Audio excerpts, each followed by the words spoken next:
नमस्कार, स्वागत है आपका TB22 न्यूज में और मैं हूं आपके साथ शालिनी। आइए बढ़ते हैं आज की मुख्य खबर की ओर। ಇವತ್ತು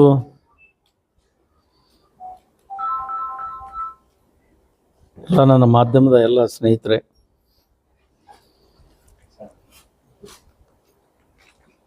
ಇವತ್ತು ತಿಕೋಟದಲ್ಲಿ ನಡೀತಕ್ಕಂಥ ಶಾರದಾಂಬಾ ಪದವಿ ಕಾಲೇಜಿನಲ್ಲಿ ರಾಜ್ಯ ಕಾಂಗ್ರೆಸ್ ಸರ್ಕಾರದ ಆಡಳಿತದ ವೈಫಲ್ಯ, ವಿದ್ಯಾರ್ಥಿಗಳು ಪೊಲೀಸ್ ಕಾನ್ಸ್ಟೇಬಲ್ ಒಂದು ಪರೀಕ್ಷೆಯಲ್ಲಿ ಬೇರೆ ಬೇರೆ ಜಿಲ್ಲೆಯಿಂದ, ಬಿಜಾಪುರ ಜಿಲ್ಲೆಯಲ್ಲಿ ಪ್ರತಿಯೊಂದು ಹಳ್ಳಿಯಿಂದ 500-600 ಜನ ವಿದ್ಯಾರ್ಥಿಗಳು ಇವತ್ತು ಈ ಪರೀಕ್ಷೆಯಲ್ಲಿ ಭಾಗವಹಿಸಿ ಇವತ್ತು ತಿಕೋಟದಲ್ಲಿ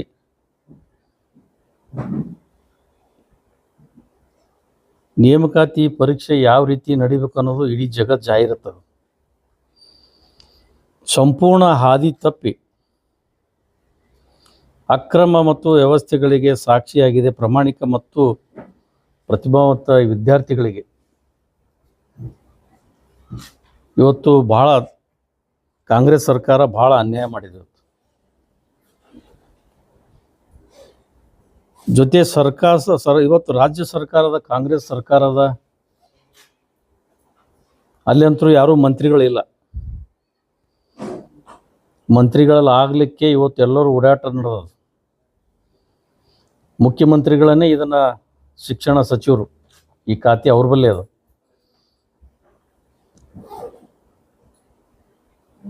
ಈ ವ್ಯವಸ್ಥೆ ಯಾವ ವಿದ್ಯಾರ್ಥಿಗಳು ಕಲೀಲಿಕ್ಕೆ ಬಂದ, ಅಭ್ಯಾಸಕ್ಕೆ ಬಂದ, ಯಾವ್ದು ಎಕ್ಸಾಮ್ಗೆ ಬಂದ ವಿದ್ಯಾರ್ಥಿಗಳಿಗೆ ಲಾಠಿ ಚಾರ್ಜ್ ಮಾಡಿ ಅದರಲ್ಲಿ ಇರ್ತಕ್ಕಂಥ ಒಂದು ಕ್ವಶನ್ ಪೇಪರ್ ಕೂಡ OMR ಅದ್ರ ಬಳಿ ನಂಬರ್ಗೂ ಅದಕ್ಕೂ ಏನೂ ಟ್ಯಾಲಿ ಇಲ್ಲ. ಅದರ ನಂಬರೇ ಬೇರೆ, ಇದರ ನಂಬರೇ ಬೇರೆ. ವಿದ್ಯಾರ್ಥಿಗಳು ಎಷ್ಟೇ ವಿನಂತಿ ಮಾಡಿಕೊಂಡ್ರು ಕೂಡ 10:00 ಎಕ್ಸಾಮ್ ಶುರು ಆಗಬೇಕಾಗಿತ್ತು. 11:15 ತನಕ ಇವ್ರ ಕೈಯಾಗ ಏನು ಕೊಡಕ್ಕೆ ತಯಾರಿಲ್ಲ. ಆದರೆ ಎಲ್ಲ ವಿದ್ಯಾರ್ಥಿಗಳು ರಿಕ್ವೆಸ್ಟ್ ಮಾಡಿಕೊಂಡ್ರು ಕೂಡ ಯಾರೂ ಬಂದು ಕ್ಯಾರೆ ಅನ್ನೋತಕ್ಕಂಥ ಒಬ್ಬ ಯಾರು ಸಂಬಂಧಪಟ್ಟ ಅಧಿಕಾರಿಗಳಲ್ಲಿ ಅಲ್ಲಿರ್ತಕ್ಕಂಥ ಟೀಚರ್ಗಳಾಗಲಿ ಯಾರೂ ಇಲ್ಲ. ತಕ್ಷಣ ಎಲ್ಲ ವಿದ್ಯಾರ್ಥಿಗಳನ್ನು ಎದ್ದು ಹೊರಗೆ ಬಂದು ವಿನಂತಿ ಮಾಡಿಕೊಂಡು ಸಂಬಂಧಪಟ್ಟ ಅಧಿಕಾರಿಗಳಿಗೆ ಅಲ್ಲಿ ವಿನಂತಿ ಮಾಡಿಕೊಂಡ್ರು ಕೂಡ ಅವರಿಗೆ ಎಕ್ಸಾಮ್ದ ವ್ಯವಸ್ಥೆ ಮಾಡಿಕೊಡ್ಲಿಲ್ಲ. ಪರೀಕ್ಷಾ ಕೇಂದ್ರದಲ್ಲಿ OMR ಶೀಟು ಮತ್ತು ಎರಡೂ ನಂಬರ್ಗಳನ್ನು ಚೇಂಜ್ ಅದಾವೆ. ಆ ನಂಬರ್ಗೆ ಈ ನಂಬರ್ಗೆ ಏನೂ ಸಂಬಂಧ ಇಲ್ಲ. ಎಕ್ಸಾಮ್ ಹಾಲ್ನಲ್ಲಿ 250 ಹೆಚ್ಚು ವಿದ್ಯಾರ್ಥಿಗಳು ಪರೀಕ್ಷೆಯಲ್ಲಿ ಕೂತಾರೆ. ಹೊರಗಡೆ ಇನ್ನೂ ಎಷ್ಟೋ ಜನ ವಿದ್ಯಾರ್ಥಿಗಳು 300-400 ಜನ ತಿಕೋಟದಲ್ಲಿ ಇವತ್ತು ಎಷ್ಟೋ ಜನ ನಿಂತಿದ್ರಲ್ಲಿ. ಅಂಥ ಸಂದರ್ಭದಲ್ಲಿ ಅವ್ರ ಸಂಬಂಧಪಟ್ಟ ಅಧಿಕಾರಿಗಳು ಬಂದು ಅವರಿಗೆ ಅವ್ರ ನೋಡಿ ಚರ್ಚೆ ಮಾಡಿ ಅದನ್ನು ಸರಿಪಡಿಸ್ಬೇಕು, ಲಾಠಿ ಚಾರ್ಜ್ ಮಾಡಬೇಕು. ಇದನ್ನು ತಕ್ಷಣ ತಿಳಿದ ನಂತರ ನಾವೆಲ್ಲರೂ, ನಮ್ಮ ಮಂಡಳ ಅಧ್ಯಕ್ಷರು, ನಮ್ಮ ಬಸವರಾಜ್ ಅವರು, ನಾವೆಲ್ಲರೂ ಕೂಡಿ ತಿಕೋಟಕ್ಕೆ ಹೋದೆವು. ನಮ್ಮ AVP ಕಾರ್ಯಕರ್ತರು ಅಲ್ಲಿ ಅವರೂ ಬಂದಿದ್ದರು. ಒಂದು ಅಟ್ಲೀಸ್ಟ್ ಒಂದು ಸೌಜನ್ಯತೆಯಿಂದ ಇವತ್ತು ಪೊಲೀಸ್ ಅಧಿಕಾರಿಗಳಿಗೆ ನಾನು ಕೇಳಲಿಕ್ಕೆ ಬಯಸ್ತೀನಿ. ಎಲ್ಲ ವಿದ್ಯಾರ್ಥಿಗಳು ಕೂಗಾಡಿ ನಮ್ಗೆ ಅನ್ಯಾಯ ಆಗಿದೆ, ಎಷ್ಟೋ ಜನ ಅಳಕತ್ತಿರು. ಸ್ವತಃ ನಾನು ಎಲ್ಲ ಪೊಲೀಸ್ ಅಧಿಕಾರಿಗಳ ಜೊತೆ ಚರ್ಚೆ ಮಾಡಿ ಅವ್ರದ್ದು ಏನಾಗ್ಯದ ಕೇಳಿ ಅದನ್ನು ಸರಿಪಡಿಸೋಣ ಅಂತಂದರೆ ಪೊಲೀಸರು ಬಂದು ಲಾಠಿ ಚಾರ್ಜ್ ಮಾಡಿ ಎಲ್ಲರಿಗೆ ಕರ್ಕೊಂಡೋಗಿ ನಿಡಗುಂದಿ ಅಥವಾ ಆ ಕಡೆ ಎಲ್ಲೋ ಸೋಲಾಪುರ ರೋಡಿಗೆ ಎಲ್ಲರ ಕರ್ಕೊಂಡು ಹೋಗ್ತಕ್ಕಂಥ ವ್ಯವಸ್ಥೆ ಇದು ಪೊಲೀಸರೇ ಒಂದು ರೀತಿ ರೋಡ್ ಮೇಲೆ ಇಳ್ದಂಗೆ ಆಯ್ತು. ಯಾರು ಹೇಳೋರಿಲ್ಲ, ಕೇಳೋರಿಲ್ಲ. ಆದರೆ ಇವತ್ತು ನಮ್ಮ ಕೇಂದ್ರದಲ್ಲಿ ನಮ್ಮ ಸಚಿವರು ನೀವು ರಿಸೈನ್ ಮಾಡಬೇಕು ಅಂತೇಳಿ ಲಾಠಿ ಚಾರ್ಜ್ ಮಾಡಿ ಬೀದಿಗಿಳಿದು ಎಲ್ಲ ವಿದ್ಯಾರ್ಥಿಗಳು ಕರ್ಕೊಂಡು ಹೋರಾಟ ಮಾಡಿದ್ರು. ಅದರಲ್ಲಿ ಎಷ್ಟೋ ಜನ ಗುಂಡಾಗಳನ್ನು ಕರ್ಕೊಂಡ್ಬಂದು ನರೇಂದ್ರ ಮೋದಿಜಿಯವರು, ನಮ್ಮ ದೇಶದ ಪ್ರಧಾನಮಂತ್ರಿ ಮನೆ ಮುಂದುಗಡೆ ಇವತ್ತು ರಾಹುಲ್ ಗಾಂಧಿ ಅವರು ಧರಣಿ ಕೂತ್ರಲ್ಲ, ಅವು ನೀವು ರಾಜೀನಾಮೆ ಕೊಡಬೇಕಂತಂದ್ರಲ್ಲ, ಅವಾಗ ನಮ್ಮ ಕೇಂದ್ರ ಸರ್ಕಾರದ ಮಂತ್ರಿಗಳು ರಿಸೈನ್ ಕೂಡ ಮಾಡೋದು. ಇವತ್ತು ನೀವೇನು ಮಾಡ್ತೀರಿ ಡಿ ಕೆ ಶಿವಕುಮಾರ್ ಸಾಹೇಬ್ರೆ? ಇಲ್ಲಿರ್ತಕ್ಕಂಥ ಜಿಲ್ಲಾ ಉಸ್ತುವಾರಿ ಮಂತ್ರಿಗಳು ಏನು ಮಾಡ್ತೀರಿ? ಈ ಎಕ್ಸಾಮ್ಗೆ ಎಷ್ಟು ಜನ ಕುಂತಾರ ಅಷ್ಟು ಜನ ಪೊಲೀಸರು ಅದಾರ. ನನಗನ್ಸೋ ಮಟ್ಟಿಗೆ ಇದರಲ್ಲಿ ರಾಜಕಾರಣ ಆಯಿತು. ಪೊಲೀಸರ ಜೊತೆ ಅವ್ರಿಗೇನೋ ಫೋನ್ ಕರೆ ಬಂದಿರಬೇಕು, ಎಲ್ಲರೂ ಓಡ್ಕೋತ ಬಂದು ಎಲ್ಲರ ವಿದ್ಯಾರ್ಥಿಗಳನ್ನು ಇವ್ರನ್ನ ಗಡದು ಜಗ್ಗಿ ಎತ್ಕೊಂಡು ಒಯ್ದು ಗಾಡ್ಯಾಗ ಹೋಗಿದ್ದು. ಇದು ಯಾವ ರೀತಿ ರೀ? ಇದನ್ನು ಇಷ್ಟೊಂದು ಅನ್ಯಾಯ ಮಾಡೋದಾ? ನೀವು ಯಾವ ಉಸ್ತುವಾರಿ ಮಂತ್ರಿಗಳಿಗೆ ನಾನು ಕೇಳಕ್ಕೆ ಬಯಸ್ತೀನಿ. ನರೇಂದ್ರ ಮೋದಿಜಿಯವ್ರ ಬಗ್ಗೆ ಮಾತಾಡಿದ್ರಿ, ಕೇಂದ್ರದ ಸಚಿವರ ಬಗ್ಗೆ ಮಾತಾಡಿದ್ರಿ, ಈಗ ನಿಮ್ಮ ಬಗ್ಗೆ ಯಾರು ಮಾತಾಡಬೇಕು? ನೀವು ಇದಕ್ಕೆ ಯಾರು ರಿಸೈನ್ ಮಾಡ್ತೀರಿ? ಏನು ಮುಖ್ಯಮಂತ್ರಿಗಳು ರಿಸೈನ್ ಮಾಡ್ತಿರೋ, ಏನು ಉಸ್ತುವಾರಿ ಮಂತ್ರಿಗಳನ್ನು ರಿಸೈನ್ ಮಾಡ್ತಿರೋ? ವಿದ್ಯಾರ್ಥಿಗಳಿಗೆ ಅನ್ಯಾಯ ಆಗಿದ್ದು ಇದನ್ನು ಸರಿಪಡಿಸ್ಬೇಕಂತಕ್ಕಂಥ ಭಾವನೆ ನಿಮ್ಮಲ್ಲಿ ಬರಬೇಕಲ್ಲ. ಇಷ್ಟೊಂದು ಕೀಳು ಮಟ್ಟದಲ್ಲಿ ಇವತ್ತು ವಿದ್ಯಾರ್ಥಿಗಳ ಜೋಡಿ ನೀವು ಆಟ ಆಡ್ತಿರತ್ತಂದ್ರೆ ನಿಮ್ಮ ಮನಸ್ಸಿಗೆ ಸ್ವಲ್ಪ ಏನಾದರೂ ಬೇಕಲ್ಲ. ಅದನ್ನು ವಿದ್ಯಾರ್ಥಿಗಳ ಜೀವನ ನೀವೇ ಹಾಳು ಮಾಡ್ತಿರಲ್ಲ ಅಧಿಕಾರಿಗಳು ಕೂತು ಯಾರ್ದೋ ಮಾತು ಕೇಳಿ. ನಾನು ಎಷ್ಟೇ ರಿಕ್ವೆಸ್ಟ್ ಮಾಡಿಕೊಂಡ್ರು ಕೂಡ ಅವ್ರಿಗೆಲ್ಲನೂ ರೀತಿ ತಿಳಿಸಿ ಹೇಳಿದೆ. ನಾನು ಹೇಳಿದ್ರು ಕೂಡ ಅವ್ರ ಮನಸ್ಸಿಗೆ ಬಂದಂಗೆ ಎಲ್ಲರೂ ಎತ್ತೆತ್ತಿ ಒಯ್ದು ಗಾಡಿ ಹಾಕ್ಕೊಂಡು ಇಲ್ಲಿಂದ 40 ಕಿಲೋಮೀಟರ್ 50 ಕಿಲೋಮೀಟರ್ ಅವ್ರಿಗೆ ಬಿಟ್ಟು ಬರೋದು ಅಂತ. ಇದ್ಯಾವ ನ್ಯಾಯ ರೀ ಇದು? ವಿದ್ಯಾರ್ಥಿಗಳಿಗೆ ನ್ಯಾಯ ಸಿಗಬೇಕು.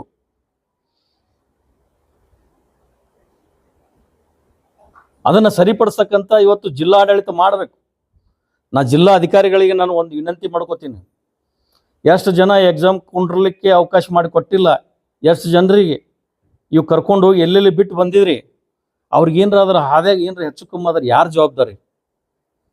40 ಕಿಲೋಮೀಟರ್ 50 ಕಿಲೋಮೀಟರ್ ಕರ್ಕೊಂಡೋಗಿ ಅವ್ರಿಗೆ ಬಿಡೋಂಥದ್ದು ಏನು ಅವಶ್ಯಕತೆ ಅದು? ಅವರು ತಮಗೆ ಅನ್ಯಾಯ ಆಗ್ಯದಂದ್ರೆ ಅವ್ರು ನ್ಯಾಯ ಕೇಳೋದು ತಪ್ಪನ? ನಿಮ್ಗೊಂದು ವಿಡಿಯೋ ತೋರಿಸ್ತೀನಿ ಯಾವ ರೀತಿ ಆಗ್ಯದಂದ್ರೆ ಆ ವಿಡಿಯೋ ನೋಡ್ರಿ. ನೀವು ಪ್ರಾಕ್ಟಿಕಲ್ ಆಗಿ ಇದು ಆಗಿದ್ದನ್ನು ನಿಮಗೆ ತೋರಿಸ್ತೀನಿ ನಾನು.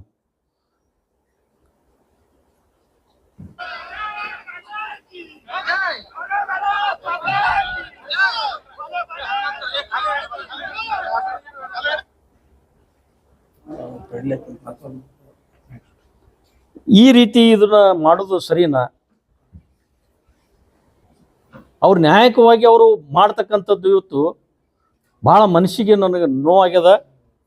ಜಿಲ್ಲಾಧಿಕಾರಿಗಳಿಗೆ ಮತ್ತು ಸರ್ಕಾರದಲ್ಲಿರ್ತಕ್ಕಂಥ ಮಂತ್ರಿಗಳಿಗೆ ನಾನು ಇಷ್ಟೇ ವಿನಂತಿ ಮಾಡ್ತೀನಿ. ಆ ವಿದ್ಯಾರ್ಥಿಗಳಿಗೆ ಏನು ಅನ್ಯಾಯ ಆಗಿದೆ, ಈ ಕಾನ್ಸ್ಟೇಬಲ್ ಪರೀಕ್ಷೆಯಲ್ಲಿ ಎಷ್ಟೋ ಒಬ್ಬ ಬೇರೆ ಧಾರವಾಡ ಜಿಲ್ಲೆ ಒಂದು ಹಳ್ಳಿಯಿಂದ ಬಂದಂಥ ಹುಡುಗ 10 ಕಾಲು ಬಿದ್ದು ವಿನಂತಿ ಮಾಡಿಕೊಂಡ್ರು ಕೂಡ ಅವನಿಗೆ ಗಾಡಿ ಹಾಕ್ಕೊಂಡು ಎತ್ಕೊಂಡು ತೊಗೊಂಡು ಹೋಗ್ತಾರಂತಂದ್ರೆ ಇದು ಯಾವ ಲೆಕ್ಕ ರೀ? ಇದನ್ನ ಇಷ್ಟಕ್ಕೆ ಸುಮ್ಮನೆ ಇರಂಗಿಲ್ಲ. ಆ ವಿದ್ಯಾರ್ಥಿಗಳಿಗೆ ನ್ಯಾಯ ಸಿಗಬೇಕು. ಎಂಥ ದೊಡ್ಡ ಹಗರಣಗಳು, ಅದು KPC ಹಗರಣ ಆಯಿತು. ಯಾರು ನೋಡೋಣ, ಕಾಂಗ್ರೆಸ್ದವರು ಯಾರು ಬೀದಿಗಿಳಿಬೇಕಾಗಿತ್ತು? ಉದ್ದೇಶಪೂರ್ವಕವಾಗಿ ನಮ್ಮ ನರೇಂದ್ರ ಮೋದಿಜಿಯವರ ಒಂದು ಕಪ್ಪು ಚಿಕ್ಕಿ ಹಚ್ಬೇಕಂತ ನೀವು ಪ್ರಯತ್ನ ಮಾಡಿದ್ರಿ. ಅದರಲ್ಲಿ ಹಿನ್ನೆಲೆ ಯಾರ್ಯಾರು ಕೈ ಹೊಡಿತ್ತು ಏನಿತ್ತು ಅದನ್ನು ತಾನೇ ಬಹಿರಂಗವಾಗಿ ಹೊರಗೆ ಬರಕತ್ತದ. ಇವತ್ತಿಲ್ಲ ನಾಳೆ ಬಂದೇ ಬರ್ತದೆ, ಇದು ಎರಡನೇ ಮಾತಿಲ್ಲ. ಈಗ ಪ್ರೆಸೆಂಟ್ ಏನು ಒಂದು ವಿದ್ಯಾರ್ಥಿಗಳು ಕಾನ್ಸ್ಟೇಬಲ್ ಪರೀಕ್ಷೆಯಲ್ಲಿ ಈ ರೀತಿ ಗುಂಡಾಗಿರಿ ಮಾಡೋದು ಅಂತಂದ್ರೆ ಇದನ್ನು ಸರಿಯಲ್ಲ. ಈ ವಿದ್ಯಾರ್ಥಿಗಳಿಗೆ ನಾವು ಸಂಪೂರ್ಣ ಬೆಂಬಲ ಕೊಡ್ತೀವಿ. ನಾವೇನು ಇದ್ರಾಗ ರಾಜಕಾರಣ ಮಾಡಂಗಿಲ್ಲ. ಇದು ಪಕ್ಷಾತೀತವಾಗಿ ಎಲ್ಲ ವಿದ್ಯಾರ್ಥಿಗಳಿಗೆ ನ್ಯಾಯ ಕೊಡಿಸೋದ್ರಲ್ಲಿ ನಾವು ಸಂಪೂರ್ಣ ಹೋರಾಟ ನಾವು ಮಾಡ್ತೀವಿ ಅಂತಕ್ಕಂಥ ಮಾತು ನಾನು ಹೇಳಿಕ್ಕೆ ನಾನು ಬಯಸ್ತೀನಿ. ಹೈಸ್ಕೂಲ್ನಲ್ಲಿ ಕೂಡ ಆಗ್ಯದ, ಅದನ್ನು ಅಲ್ಲೇ ಮುಚ್ಕೊಂಡ್ರು. ಅದನ್ನು ಅಲ್ಲಿ ವಿದ್ಯಾರ್ಥಿಗಳು ಬಂದು ನನ್ನ ಮುಂದೆ ತೊಡ್ಕೊಂಡ್ರು. ಇಷ್ಟೇ ನಿಮ್ಮ ಮಾಧ್ಯಮದವ್ರಿಗೆ ನಾನು ವಿನಂತಿ ಮಾಡ್ಕೋತೀನಿ. ಈ ಹುಡುಗರಿಗೆ ನ್ಯಾಯ ಕೊಡೋದ್ರ ಯಶಸ್ವಿ ಸಿಗೋದ್ರಾಗ ನಾವೆಲ್ಲ ಹೋರಾಟ ಮಾಡ್ತೀವಿ. ನಮಗೆ ನೀವು ಸಹಕಾರ ಕೊಡ್ರಿ ಅಷ್ಟೇ. ಮುಖ್ಯಮಂತ್ರಿಗಳಂತ DK ಶಿವಕುಮಾರ್ ಅವರು, ಉಪಮುಖ್ಯಮಂತ್ರಿಗಳು, ಗೃಹ ಸಚಿವರು ಮತ್ತು ಇನ್ನುಳಿದ ಎಲ್ಲ ಸಚಿವರು ರಾಜೀನಾಮೆ ಕೊಡಬೇಕು. ನೈತಿಕತೆ ಯಾಕೆ ಎಲ್ಲರಿಗೆ ರಾಜೀನಾಮೆ ಹೇಳ್ತೀನಿ ಅಂದ್ರೆ, ಕರ್ನಾಟಕದಾಗ 3,68,858 ಸ್ಟೂಡೆಂಟ್ಸ್ ಕೂತಿದ್ರು ಎಕ್ಸಾಮ್. ಅವ್ರ ಜೋಡಿ ಚಲಾಟ ಆಡ್ದಂಗೆ ಆಯ್ತು. ಇದು ಬರೀ ತಿಕೋಟದಾಗಿಲ್ಲ, ಉಮನ್ ಯೂನಿವರ್ಸಿಟಿ ಒಳಗೂ ಆಯ್ತು, ಹಾಸನದಾಗೂ ಆಯ್ತು. ಟೋಟಲ್ ಕರ್ನಾಟಕದಾಗ ಕೂತಿದ್ದು 24,434 ಸ್ಟೂಡೆಂಟ್ಸ್ಗಳು ಕೂತಾರೆ.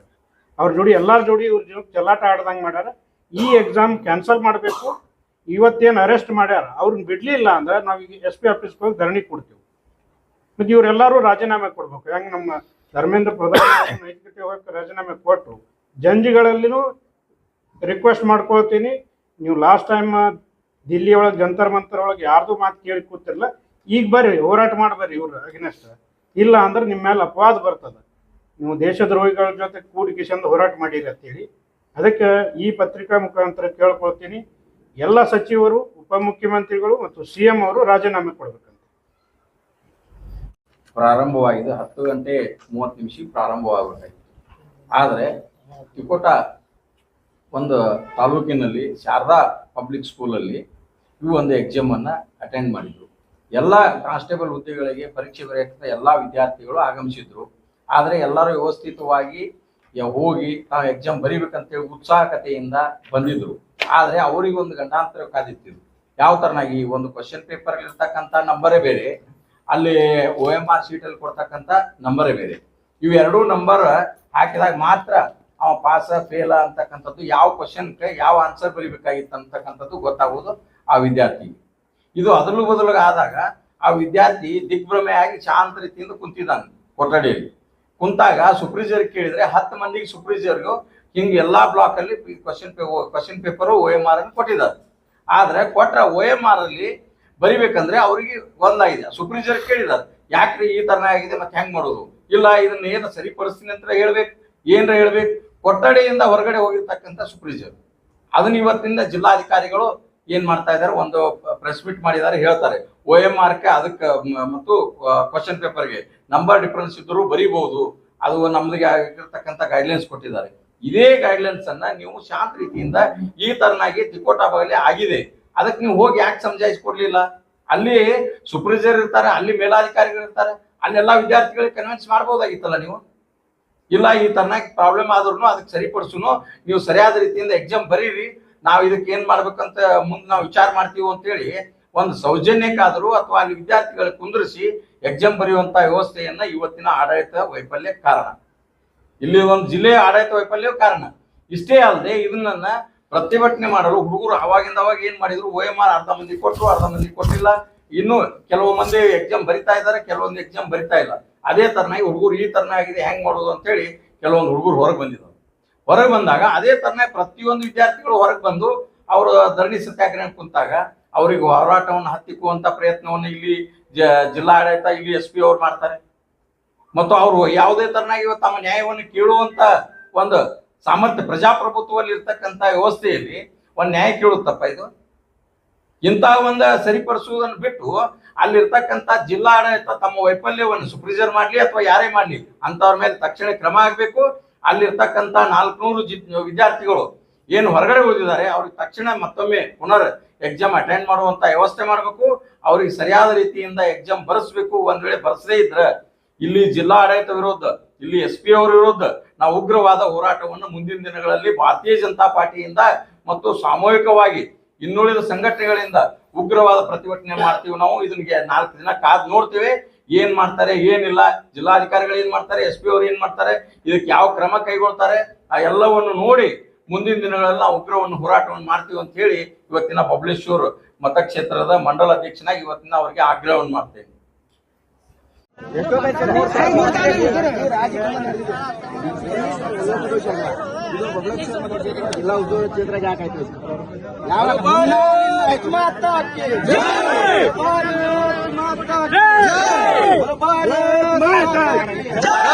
भारत माता की जय। माता की जय वंदे मातरम वंदे मातरम राष्ट्र कांग्रेस सरकार विरुद्ध ಧಿಕ್ಕಾರ ಧಿಕ್ಕಾರ ರಾಷ್ಟ್ರ ಸರ್ಕಾರ ವಿರುದ್ಧ ಧಿಕ್ಕಾರ ಧಿಕ್ಕಾರ ವಿದ್ಯಾರ್ಥಿಗಳ ಜೀವನದ ಜೊತೆ ಆಟ ಆಡುವ ಸರ್ಕಾರಕ್ಕೆ ಧಿಕ್ಕಾರ ಧಿಕ್ಕಾರ ವಿದ್ಯಾರ್ಥಿಗಳ ಜೊತೆ ಆಟ ಆಡುವ ಸರ್ಕಾರಕ್ಕೆ ಧಿಕ್ಕಾರ ಧಿಕ್ಕಾರ ಬರಲೇಬೇಕು ಬರಲೇಬೇಕು ಡಿಸಿ ಸಾಹೇಬರು ಬರಲೇಬೇಕು ಬರಲೇಬೇಕು ಬರಲೇಬೇಕು ಡಿಸಿ ಸಾಹೇಬರು ಬರಲೇಬೇಕು ಮತ್ತು ವಿದ್ಯಾರ್ಥಿಗಳ ಜೀವನ ಜೊತೆ ಆಟ ಆಡುವ ಸರ್ಕಾರಕ್ಕೆ ಧಿಕ್ಕಾರ ಧಿಕ್ಕಾರ ರಾಜ್ಯಘಟ ಸರ್ಕಾರಕ್ಕೆ ಧಿಕ್ಕಾರ ಧಿಕ್ಕಾರ भारत माता की जय भारत माता की जय अयोध्या राज्य सरकार के ಧಿಕ್ಕಾರ ಧಿಕ್ಕಾರ ಅಯೋಧ್ಯ ರಾಜ್ಯ ಸರ್ಕಾರಕ್ಕೆ ಧಿಕ್ಕಾರ ಧಿಕ್ಕಾರ ವಿದ್ಯಾರ್ಥಿ ಜೀವನದ ಜೊತೆ ಚೆಲ್ಲಾಟವಾಡುತ್ತಿರುವ ರಾಜ್ಯ ಸರ್ಕಾರಕ್ಕೆ ಧಿಕ್ಕಾರ ಧಿಕ್ಕಾರ ಭಾರತ್ ಮಾತಾ की जय वंदे मातरम वंदे मातरम बोलो भारत माता की जय वंदे मातरम ಅಯೋಧ್ಯ ರಾಜ್ಯ ಸರ್ಕಾರಕ್ಕೆ ಧಿಕ್ಕಾರ ಧಿಕ್ಕಾರ ಬರಲೇಬೇಕು ಬರಲೇಬೇಕು ಡಿಸಿ ಸಾಹೇಬರು ಬರಲೇಬೇಕು ಬರಲೇಬೇಕು ಬರಲೇಬೇಕು ಡಿಸಿ ಸಾಹೇಬರು ಬರಲೇಬೇಕು ಬರಲೇಬೇಕು ಬರಲೇಬೇಕು ಡಿಸಿ ಸಾಹೇಬರು ಬರಲೇಬೇಕು ಸರ್ಕಾರಕ್ಕೆ ಧಿಕ್ಕಾರ ಧಿಕ್ಕಾರ ರಾಜ್ಯಘಟ ಗೃಹ ಸಚಿವರಿಗೆ ಧಿಕ್ಕಾರ ಧಿಕ್ಕಾರ ಗೃಹ ಸಚಿವರಿಗೆ ಧಿಕ್ಕಾರ ಧಿಕ್ಕಾರ ವಿದ್ಯಾರ್ಥಿಗಳ ಜೊತೆ ಆಟ ಆಡಿದ ಸರ್ಕಾರಕ್ಕೆ ಧಿಕ್ಕಾರ ಧಿಕ್ಕಾರ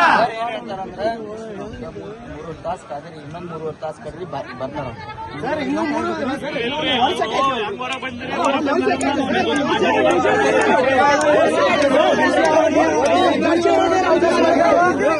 ದಯವಿಟ್ಟು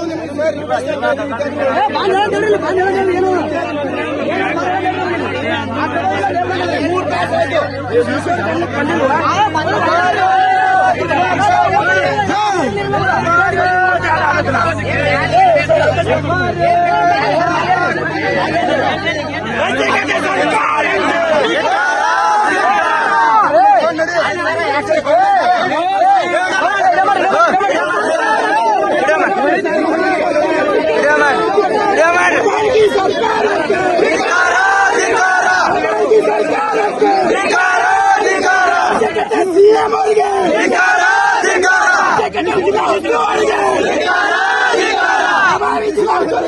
ವಿದ್ಯಾರ್ಥಿ ಜೊತೆ ಆಟ ಆಡಿದಕ್ಕೆ ಶಾಸಕರಿಗೆ ಆಟ ಆಡಿದ ಶಾಸಕರಿಗೆ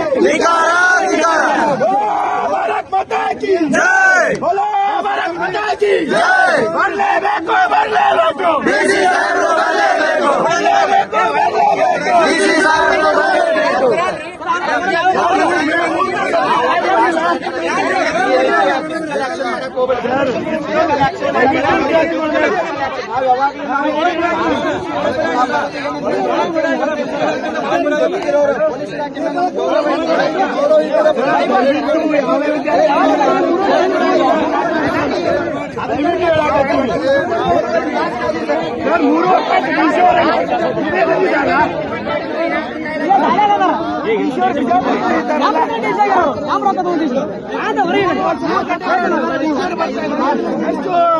ನಿಷ್ಕಾಳಜಿ ಅಂತ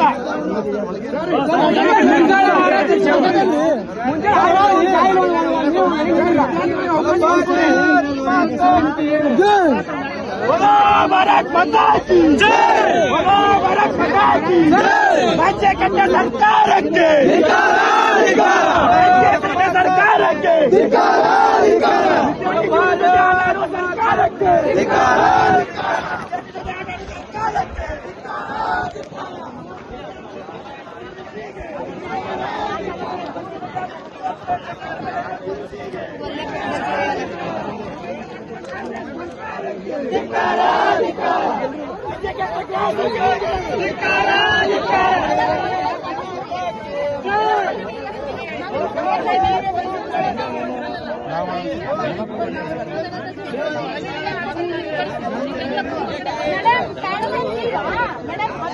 ಟೈಮಿಂಗ್ 10 ಕೊಡ್ಬೇಕು ಕ್ವಶನ್ ಪೇಪರ್ OMR ಕೊಡ್ಬೇಕಲ್ವಾ 7 ಬ್ಲಾಕಿಗೆ ಏನು ಕೊಟ್ಟಿಲ್ಲ OMR ಶೀಟು ಕೊಟ್ಟಿಲ್ಲ ಕ್ವಶನ್ ಪೇಪರ್ ಕೊಟ್ಟಿಲ್ಲ ಹೋಯ್ಕೊಡ್ಬೇಕು ನಾವು ಅಲ್ಲೇ ನಿಂತ್ಕೊಂಡು ಕುತ್ಕೊಂಡು ಎದಕ್ ಬಂದಿದ್ದೀವಿ ಮೇಡಮ್ ನಾವು ಪೇಪರ್ ನಿಮಿಷ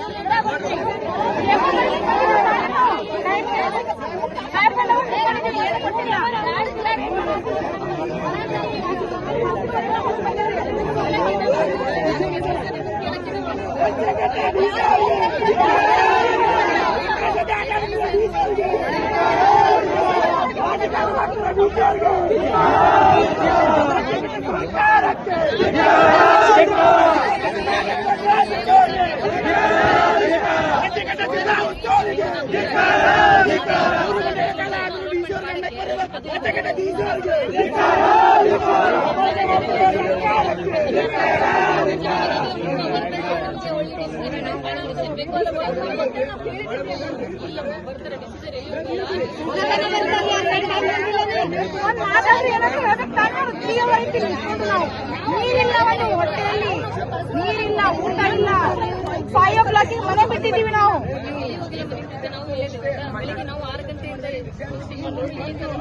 ನೀರಾದ್ರೂ ಕುಡಿತೀರಾ, ತಿರ್ಗಾಡ್ತೀರಾ? ನಾವೆಲ್ಲ ಹೋಗ್ಬೇಕು, ನಾವೆಲ್ಲ ನೀರು ಕುಡಿಬೇಕು ಇಲ್ಲಿ.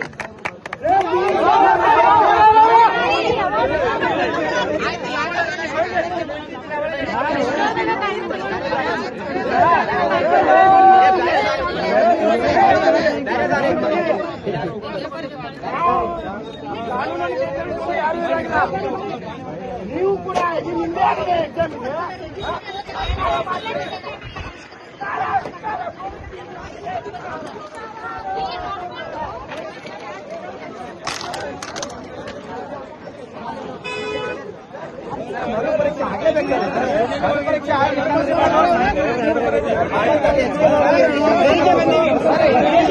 आपसे मुलाकात, तब तक नमस्कार और देखते रहिए टीवी 22 न्यूज। ऐसे ही लेटेस्ट अपडेट पाने के लिए हमारे चैनल को सब्सक्राइब करें और तुरंत नोटिफिकेशन पाने के लिए बेल आइकन दबाना ना भूलें। यदि आप हमें फेसबुक या इंस्टा के माध्यम से देख रहे हैं तो हमारे पेज को फॉलो जरूर करें। धन्यवाद।